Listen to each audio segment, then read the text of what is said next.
Hi, everybody. Marie Gervais here from Shift Management, and I wanted to talk to you today about communication. Does your company communication suck? Here's something you can do.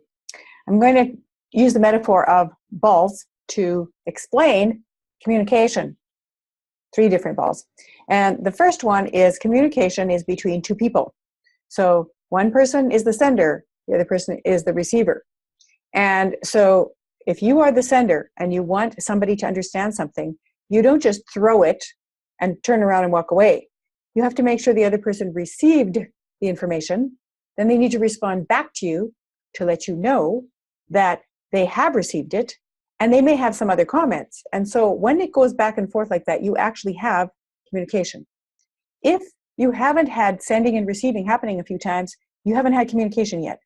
And the biggest problem people have in the workplace with communication is they send messages without ensuring the other person has received it. How do you know the other person received it? Well, you can ask them, so what did you understand from that? Or can you rephrase that? Or what do you think the next step would be? Or what's your take on that? So you want to make sure when you send something that your intent was communicated and the other person received it, so you can get to the outcome that you desire. Otherwise, it could be all sorts of misunderstandings. So that's the first thing to remember in company communication between 2 people. The next thing is you might have company directives. So there's a leadership, they want to communicate something, and they want to communicate something to everybody. So what do? They send a memo. Woohoo! It's like throwing it over your head and keeping on walking. So a memo, or you put up a poster, put on the poster, don't say anything about it. You haven't picked multiple channels, you don't have a communication strategy, and the worst thing about it is you throw it back without looking to see if anybody received it, and it never comes back to you. So if you are sending a company directive out and you want everybody to receive it and understand it, you have to have a feedback capture mechanism. So you go, this person, you go to these managers, and these managers do the supervisors tend to do their teams, and their teams talk to their people about it, and then somehow it has to come back so that you understand that they understood. So oftentimes a company will go, oh, well, we have this policy, or we've done this thing, and we told everybody about it, we sent out a memo, we put up a poster, and you know what, well, they aren't doing it. Well, people have a gazillion things on their mind, and they're trying to do their jobs, and you haven't attracted their attention. You also didn't have a communication strategy, and your strategy didn't have any stop points, checkpoints, or feedback so that you know that they understood what you want them to understand.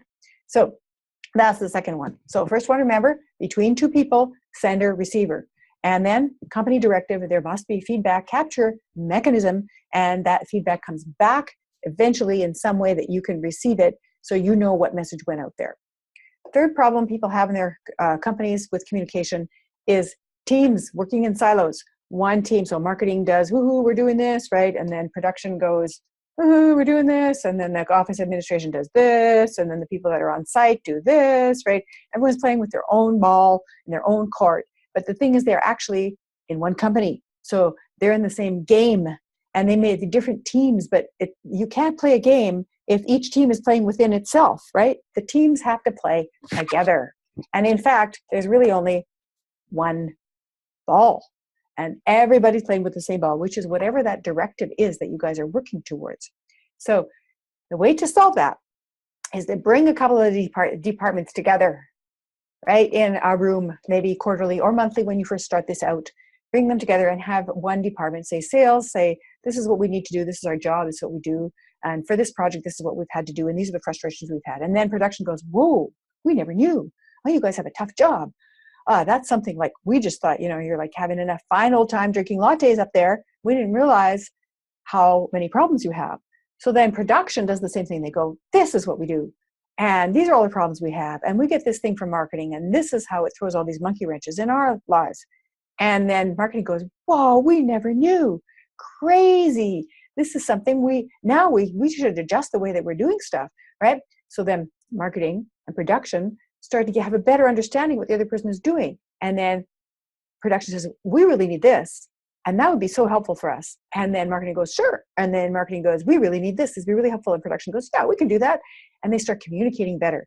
So if you do this with a couple of departments throughout the year, different departments, what's going to happen is people will start working with one ball. And that is really helpful in the company. So And they'll start communicating with each other. They'll seek each other's opinions out before they do something. They go, oh, better check with production first before we make a final decision on this with the client. And production might say, better check with marketing to see if which priority we should spend the most time on right now. Or sales, same thing. Like sales and marketing don't get along either. That's another story.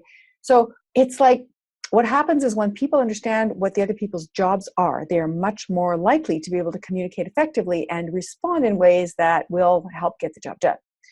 So to recap, individual, send, receive, so that the outcome is what you expect.